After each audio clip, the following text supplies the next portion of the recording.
This is the VOA Special English Health Report.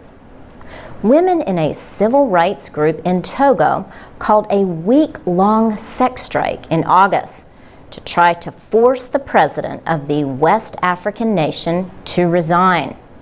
Members of Let's Save Togo planned to withhold sex from their husbands to pressure the men to take action against President Faure Gnassingbé. The opposition says his family has ruled Togo for too long.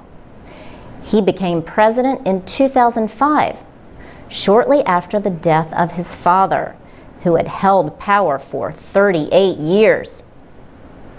Withholding sex for political goals has a long history. The idea appears in the theater of ancient Greece.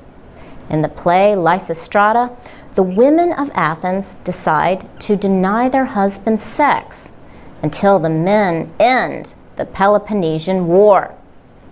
But do sex strikes work? Pepper Schwartz is a sociology professor at the University of Washington in Seattle. She says the idea is good for making news headlines, but it takes a lot of work. She says the sex strike is a good way to make a point for a few days.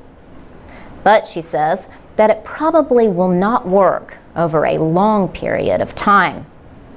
She also notes that if you do stick to it too long, you might lose that other person's willingness to support your issue. But pro-democracy activists in Togo say a sex strike during the civil war in Liberia gave them cause for hope.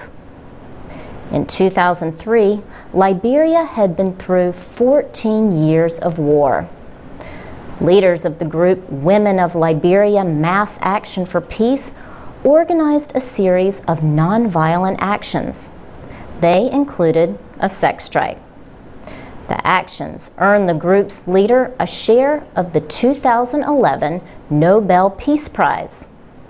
Lamin Bowie shared the prize with two other women, including Liberian President Ellen Johnson Sirleaf. She became Africa's first democratically elected female president in 2006. The third winner was Tawakkol Karman, a women's rights activist in Yemen. Yalawi Clark teaches gender studies at the University of Cape Town in South Africa. She says that the women in Togo can inspire other women in Africa, just like the Mass Action for Peace in Liberia did. But sociology professor Pepper Schwartz says women need to hold real power in order for something like a sex strike to work. They only work in proportion to the amount of power women have in a society, she says.